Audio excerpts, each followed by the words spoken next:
Olá, minha amiga, meu amigo. Hoje é terça-feira, 22 de abril, dia do descobrimento do Brasil. Estão vendo lá esse horizonte? Por lá saíram as caravelas de Cabral rumo ao Brasil. E você sabe onde ele chegou realmente? Touros, Rio Grande do Norte. Não foi Porto Seguro, não. Foi o historiador Varnhagen que se enganou, viu um marco lá em 1850, achou que fosse lá.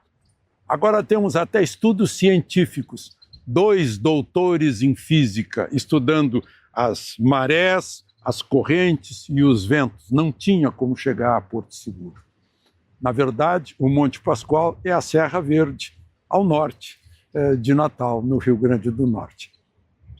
Quem sabe a gente rever a história, né, para não começarmos com uma mentira por engano. E hoje é o dia da aviação de caça, porque no 22 de abril de 1945, só 19 pilotos brasileiros passaram o dia inteiro cumprindo missões e reforçaram a estirpe do primeiro grupo de caça, o Sentapua, de serem os veteranos, os maiores veteranos dos céus da Itália, sob o comando do meu conterrâneo de Cachoeira do Sul, o Major Nero Moura. Glórias do Brasil e um pouquinho de história do Brasil. Vamos então aos fatos de hoje. Não esqueça de se inscrever e ao final de deixar o gostei ou não gostei.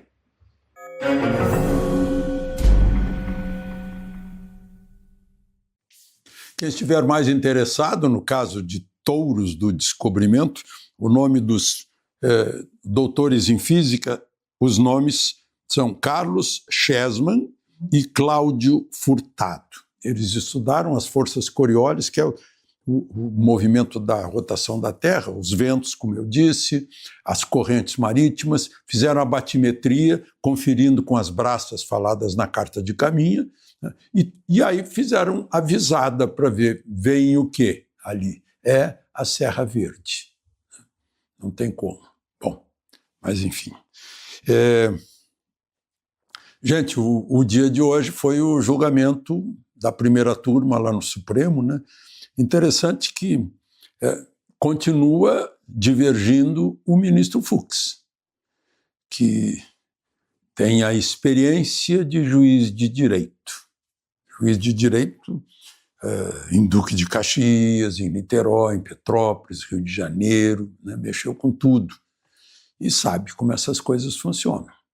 Ele, falando, disse que, olha, não tem ninguém aqui que tenha cargo público, portanto, que tenha o foro privilegiado do Supremo. Seria a primeira instância. Mas, se tiver foro privilegiado, tem que ser os 11 do Supremo. É o que a revista Economist falou, né? Se esse Supremo tem 11 juízes, como é que vão ser julgados por 5, menos da metade? E aí, qual é o resultado de qualquer decisão? Pode ser 3-2. Quer dizer, em 11, 3 decidem se a pessoa é réu, se a pessoa é culpada. Tá certo isso? Estranho, né? Bom, mas ele foi voto único, né? Ficaram contra essas coisas ministra Carmen Lúcia, o Flávio Dino, o relator Moraes e o ex-advogado de Lula, Zanin. Aliás, também eles próprios decidiram que, olha, não tem suspensão sobre Zanin porque era advogado de Lula, sobre Flávio Dino porque era juiz do Supremo, sobre Moraes, que afinal é vítima, né? No relato lá, um relato meio estranho, né? Ele seria a vítima. Além do que, ele é um desafeto aberto de Bolsonaro, e a recíproca é verdadeira. Mas, enfim, tudo isso foi tratado na Economist, né? Mas, bom, é o julgamento da denúncia apresentada pela Procuradoria-Geral da República contra o Felipe Martins, né? O Silvinei Vasquez, da Polícia Rodoviária Federal. Ele era diretor da Polícia Rodoviária Federal.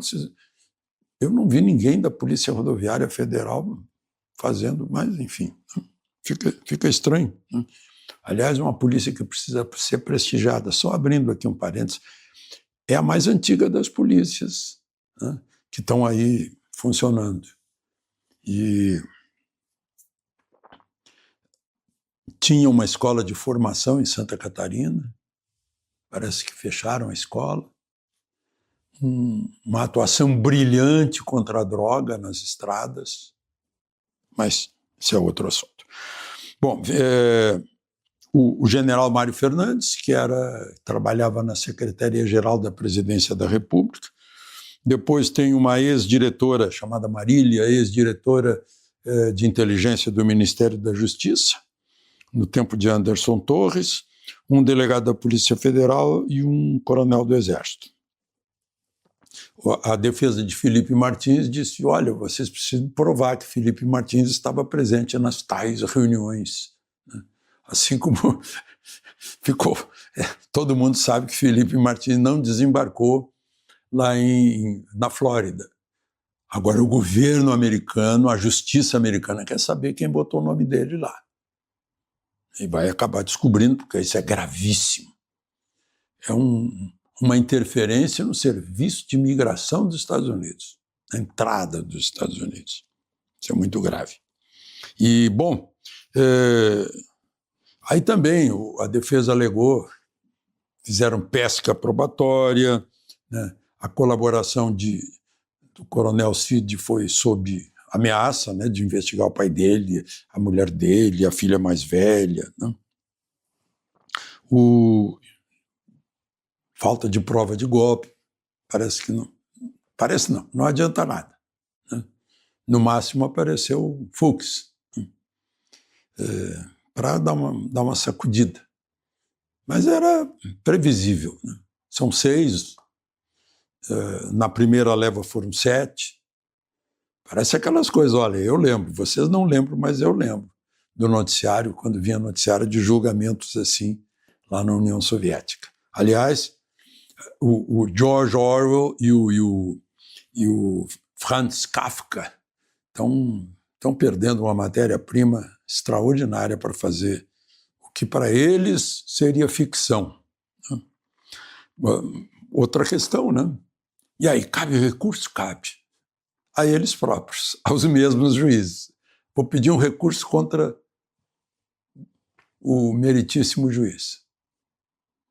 Porque se fossem para o juiz natural, primeira instância, tinha recurso na segunda instância, na terceira, na instância suprema. Mas já está na Suprema.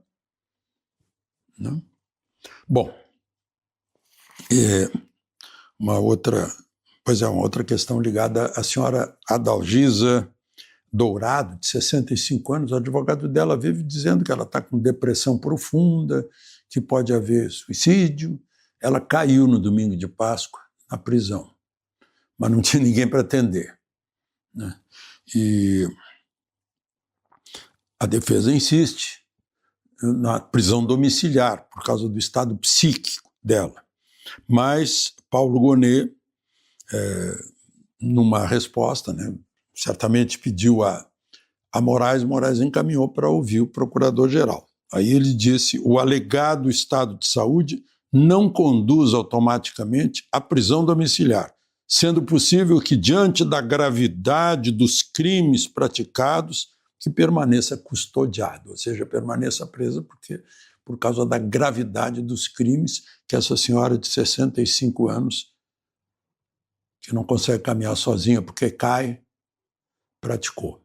Aí a gente fica curiosíssimo em saber que crimes ela foi capaz de fazer.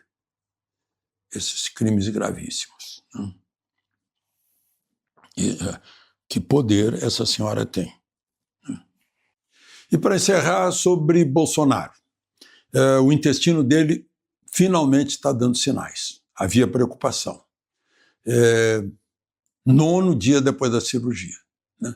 A faca de Adélio continua atingindo a saúde de Bolsonaro, vai atingir para sempre. Né? Ainda hoje, aqui em Lisboa, me perguntavam isso, comentavam isso, né? A sequela que fica para toda a vida, porque na região abdominal que afetou os intestinos. Cada vez que se mexe no intestino delgado, vem a consequência de aderências. Fosse no braço, na perna e tal, seria diferente. Mas aí não é. Né? Daí a gravidade da situação. Né? Tão grave quanto, talvez, né, o fato de que está na cara que alguém, um deputado, autorizou botar o nome do Adélio como se ele estivesse na Câmara no mesmo dia em que ele iria agredir Bolsonaro em Juiz de Fora. É uma coisa fácil de descobrir, mas não se levantou o véu, o manto escuro que esconde isso. De Lisboa, Alexandre Garcia.